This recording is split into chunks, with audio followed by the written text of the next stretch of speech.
Bonjour, je suis en présence de Maude Jean Ayret aujourd'hui qui anime des ateliers d'écriture à l'école Les Mots. Maude, est-ce que tu peux te présenter s'il te plaît? Ouais, bonjour Héloïse, bonjour à tous. Je m'appelle Maud Jean Ayret, j'ai 41 ans, trois enfants et surtout je suis autrice, notamment aux éditions Grasset, où j'ai publié un livre sur l'écriture de l'intime qui s'appelle Donne-moi des fils ou je meurs. Voilà, je suis vraiment une autrice qui porte toute son attention à l'intime, à dire quand c'est vital, poser des mots sur ce qu'on vit, sur les mots MAUX aussi.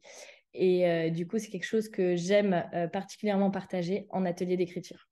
Merci Maude. Est-ce que tu peux nous dire ce qui te plaît dans l'animation d'ateliers d'écriture? Justement, on y vient. En fait, donc j'anime des ateliers d'écriture depuis maintenant quelques années et aussi bien à l'école Les Mots que dans des endroits comme des centres de prévention santé, des associations pour femmes ou pour adolescents, également dans des résidences d'artistes. Et je crois que ce qui me touche le plus, c'est quel que soit l'âge, quel que soit le sexe, quel que soit le parcours de vie, euh, il y a ce moment où il y a cette petite flamme qui jaillit et je peux y arriver, je peux écrire, je peux le faire.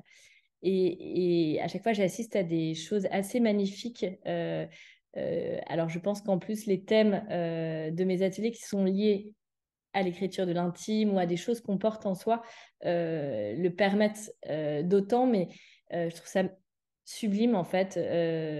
Peut-être parce que je m'y retrouve aussi en tant qu'autrice et jeune autrice quand j'ai commencé, mais ce moment où on passe d'un rêve à une réalité, où on couche des mots, il y a la musique qui s'écrit, la mélodie et tout ça en groupe. Et je pense que le groupe est important, et notamment aussi, pas seulement dans le sens intervenant versus personnes qui participent à l'atelier, mais aussi ceux qui participent nourrissent l'auteur qu'on est, parce que souvent on est bien seul devant sa feuille, et là de pouvoir le vivre ensemble en grande bienveillance, je trouve ça très très fort. Merci Maude. Est-ce que tu peux nous dire le meilleur moment de ta vie de romancière? Le meilleur moment de ma vie de romancière. Alors, il y en a beaucoup, évidemment. Ça va être dur un moment. Il y a ce moment où l'histoire apparaît, commence à se créer dans ma tête. Parfois, ça peut prendre des mois. Mais voilà, et je suis. C'est comme si j'aspirais un peu le réel autour de moi. Il y a tout qui s'emboîte comme un puzzle.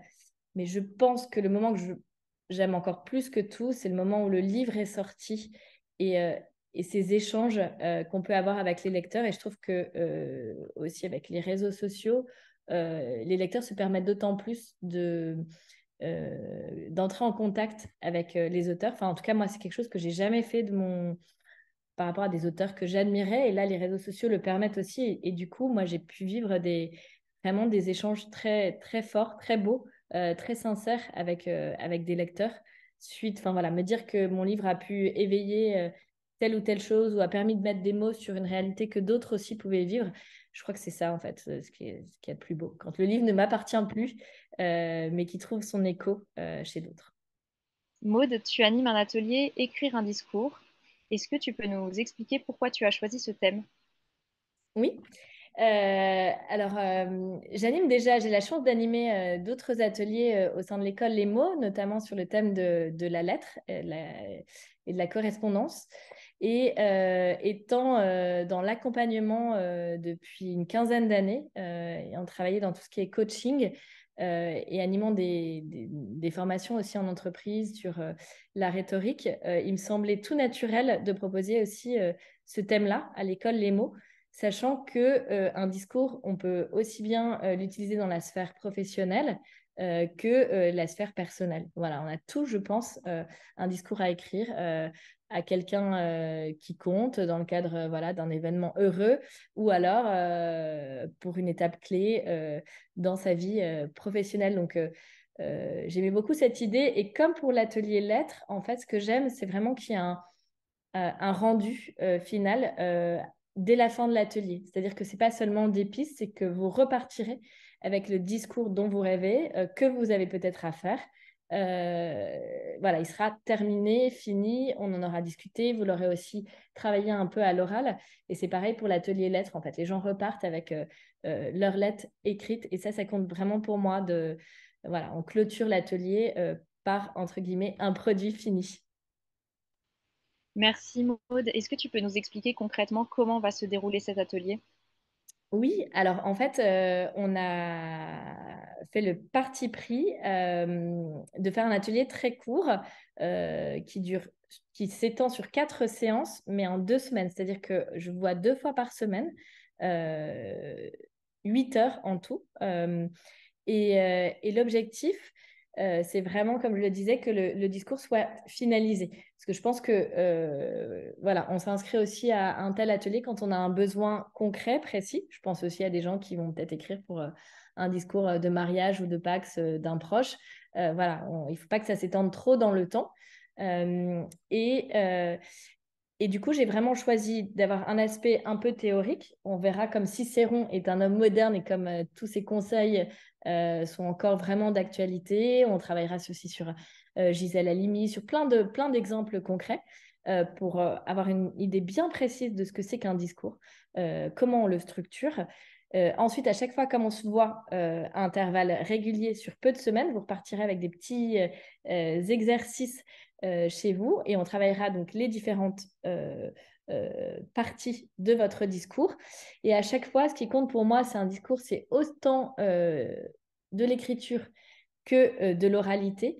Donc, on travaillera chaque partie aussi. On verra comment utiliser. En fait, moi, j'ai fait beaucoup de théâtre et c'est quelque chose qui me semble essentiel de mêler dans cet atelier la pratique orale de ce qu'on a pu écrire. Donc, comment on incarne un texte, comment on joue avec entre guillemets, un public, avec des émotions.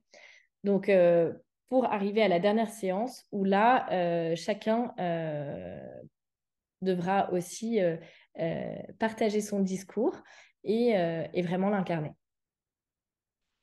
Merci Maud, super intéressant. Est-ce que tu peux nous donner un exemple d'exercice que tu vas donner pendant cet atelier sur le discours? Oui, je pense que en fait, la peur dans le discours, c'est de trouver le bon début, comment amorcer, parce qu'on sait que tout se joue très vite. Et vous le voyez, vous, quand vous entendez un discours, très vite, on est happé ou alors pas du tout. Donc, je vais m'amuser un peu comme des incipits de roman à travailler cette accroche, encore une fois, aussi bien par les mots que par la façon d'être, la posture, l'oralité. Donc, on va travailler sur plein de façons. Je vais voilà, donner des contraintes parce que je suis persuadée que plus il y a de contraintes, plus on arrive à faire émerger quelque chose. Et puis après, on peut s'en affranchir et c'est parti. Mais je pense qu'il faut un élément déclencheur. Donc, je ne révélerai pas tout, mais on travaillera sur des incipits assez rigolos, des débuts de discours. Euh, et puis, euh, euh, et puis, euh, et puis après, tout le monde sera lancé. Merci beaucoup Maud. Merci, Héloïse.